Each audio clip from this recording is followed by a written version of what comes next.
Enjoy all your favorite sports like never before at BetMGM. Sign up using code Hawkeye and receive up to $1,500 back in bonus bets if you don't win your first bet. When you register with BetMGM, you'll get instant access to a variety of parlay selection features, live betting options, player props, and the best daily promotions in the business. And with BetMGM at your fingertips, every play and every game matters more than ever. Place your money line, prop, and parlay bets with the king of sportsbooks today.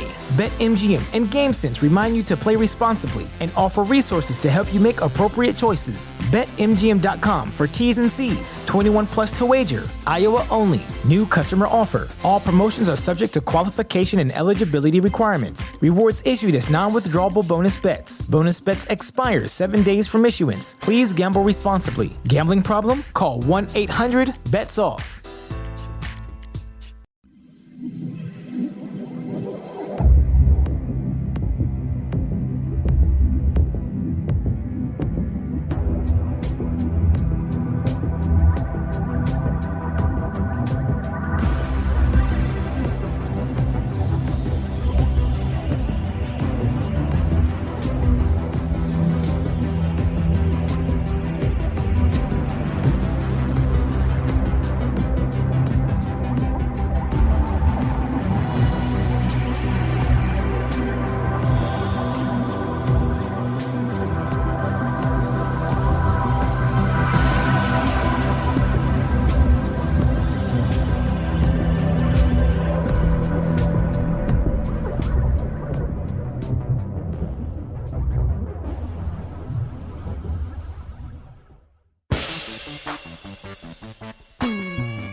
Hello, friends. Long time no talk.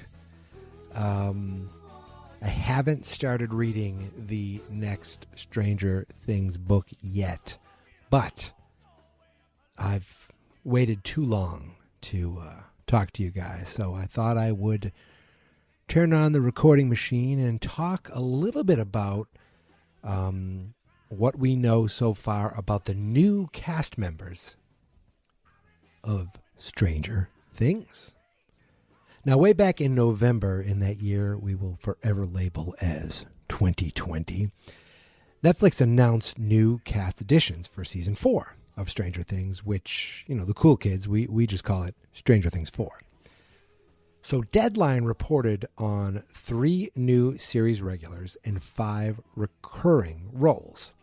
So I thought I'd take a deeper look into each of these actors and anything about their characters that may have been announced. So if you want to stay away from any little bit of spoilers, I'd say stop listening right now.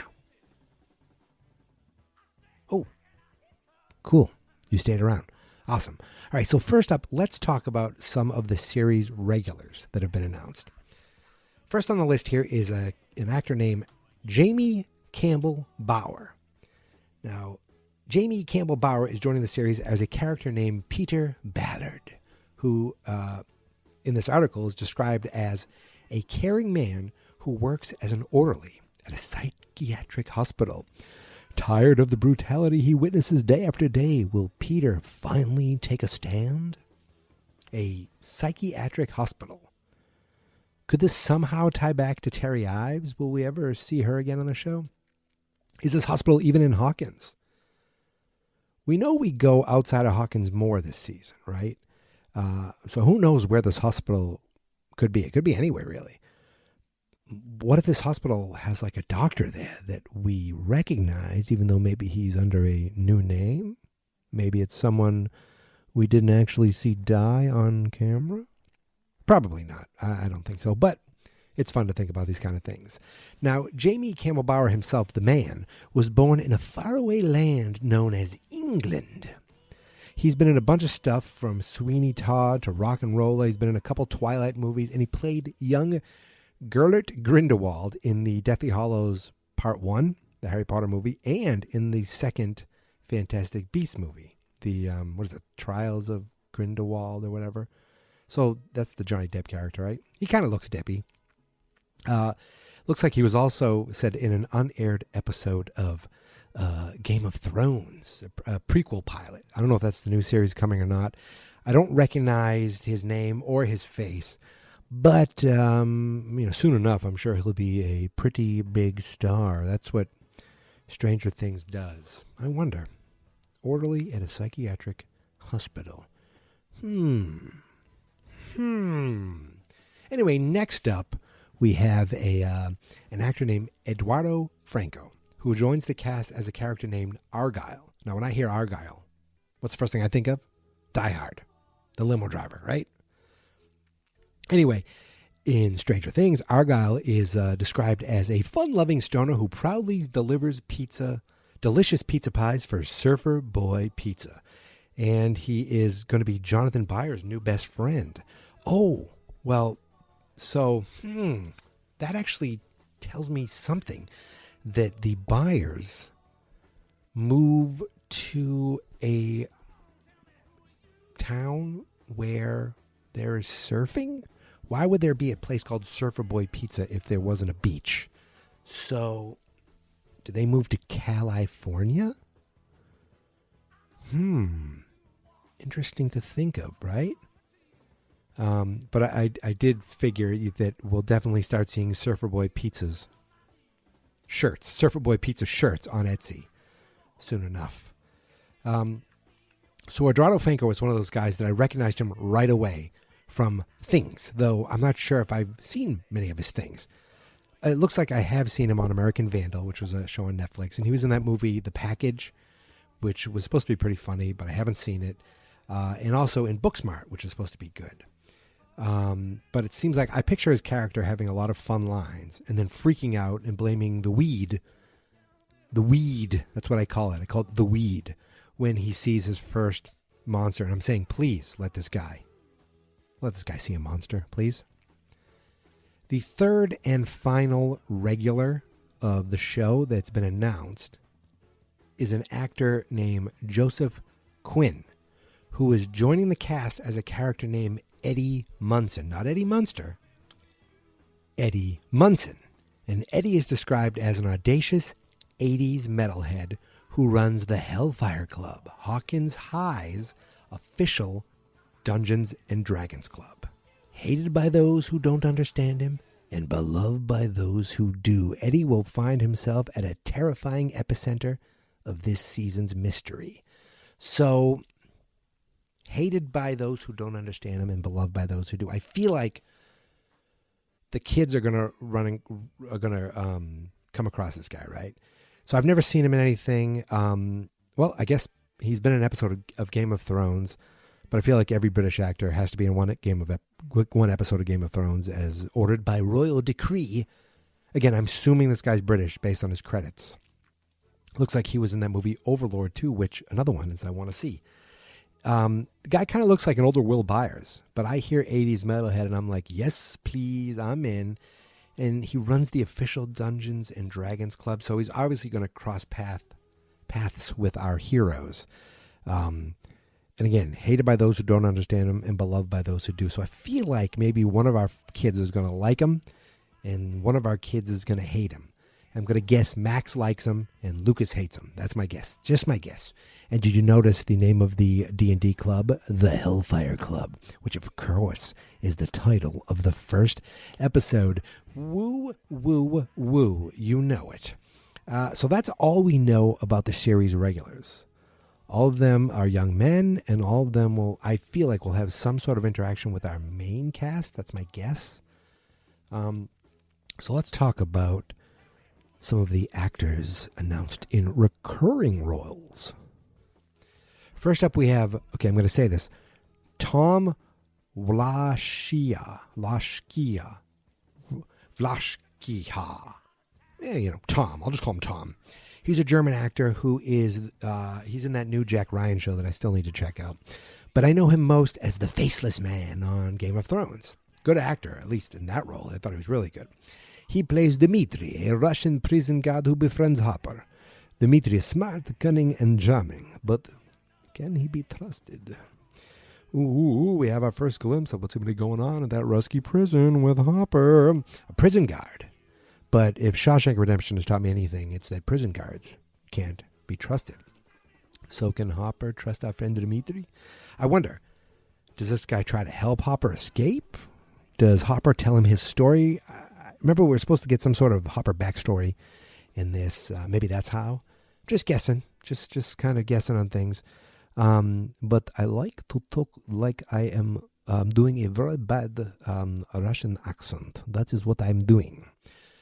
So that's Tom. He's Dmitri. Next up, we have Sherman Augustus, who plays Lieutenant Colonel Sullivan, an intelligent, no-nonsense man who believes he knows how to stop the evil in Hawkins once and for all.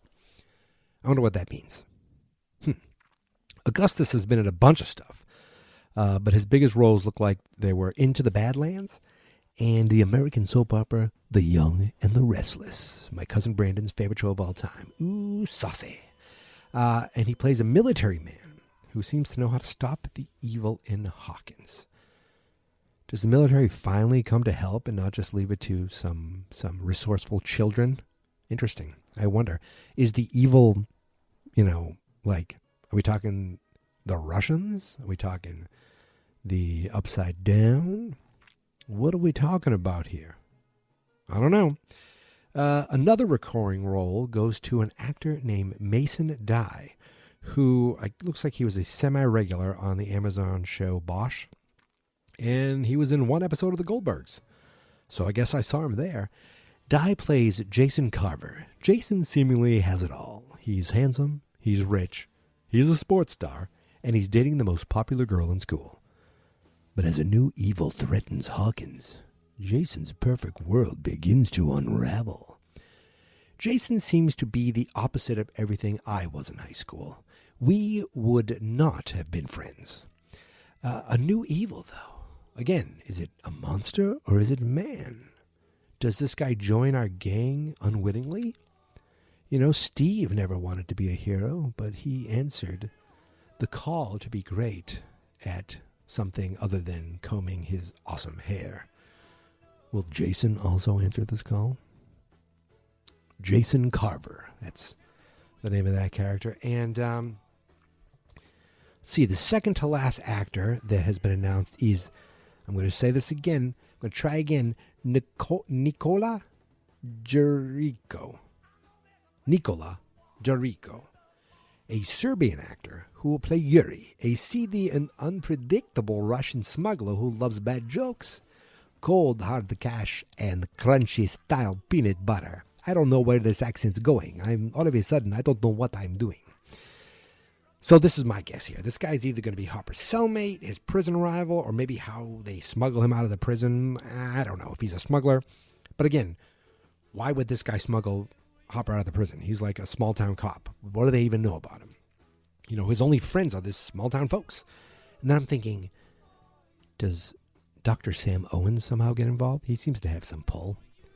And I'm looking at this guy's IMDb, and I pretty much know him from nothing. But I did see him on screen once. He was a pilot in that Brad Pitt movie, World War Z. And, yeah, that's about it for the new cast of Stranger Things. So that's pretty, that's all I got listed here. And then, oh, wait.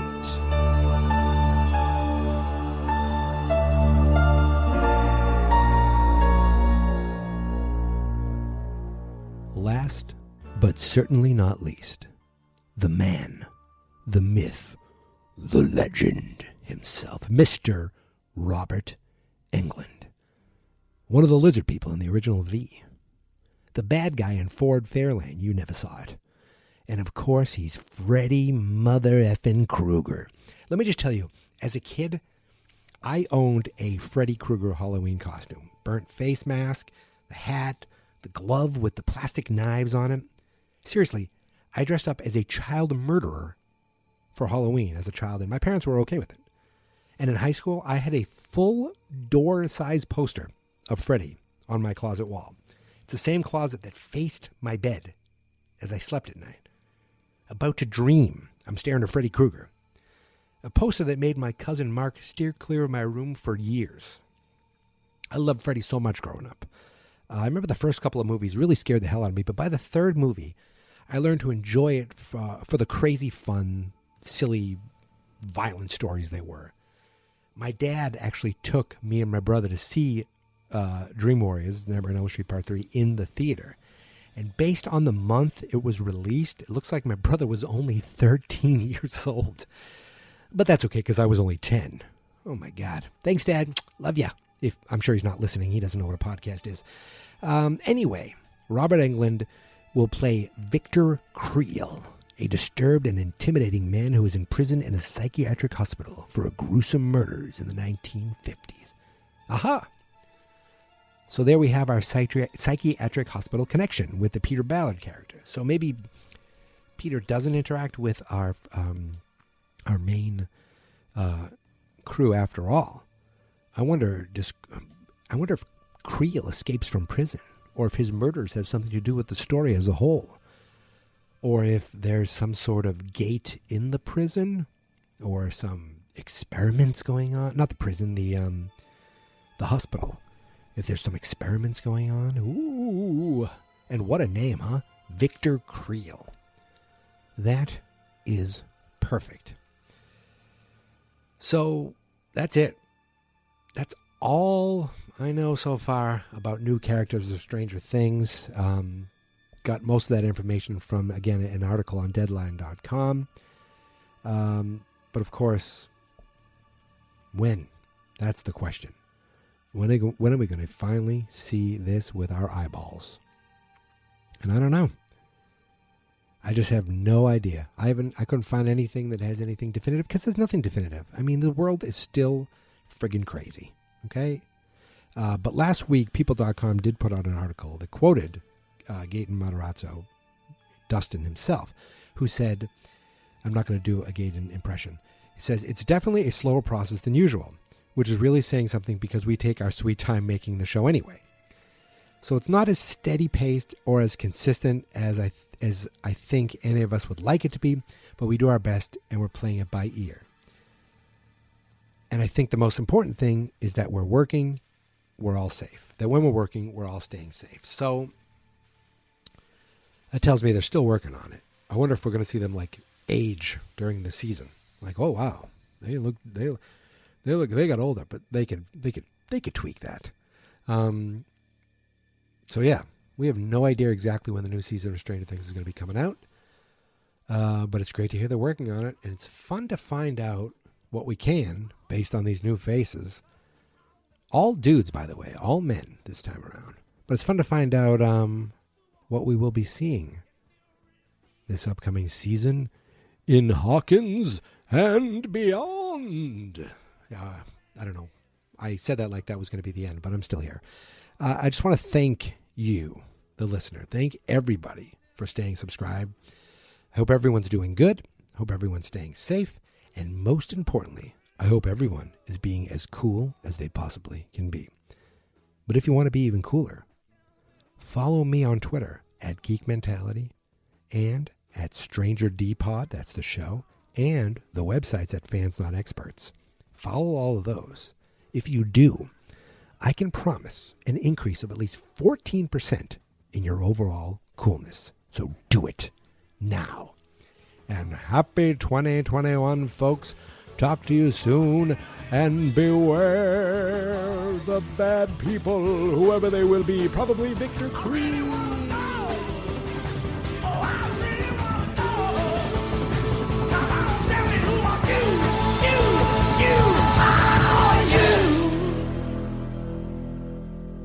Fans Not Experts. January brings the first test for 2024 contenders seeking the White House. C-SPAN offers unfiltered coverage of events leading into the Iowa caucuses. Get access to speeches and results with the free mobile app, C-SPAN Now, or watch live on the C-SPAN networks. Today, we discuss Miro. Today, I want to talk about the hellscape that is technical diagramming, right? Everybody's nodding their heads right now, And there is a potential solution that I want to share. There was one name that several people brought up. I did some digging, and it's kind of nuts how much this program Miro has for developers. I have to share this. It could potentially be a game changer for you. So my favorite part about Miro is that half the work is already done. Like right now, typically we spend hours starting diagrams from scratch, gathering information. You get buy-in from every team. That's a lot of work to do. But Miro has a full set of integrations with the tools you're probably already using. And they also offer open APIs and SDKs for custom solutions for all those niche diagramming use cases we have to do, right? So the end result is the same, but it doesn't take forever. It's a massive, massive time saver. I'm transforming basic flowcharts and network architectures, and it all lives in one place. So are you using Miro? Have you used it? I want to hear. That's Miro.com.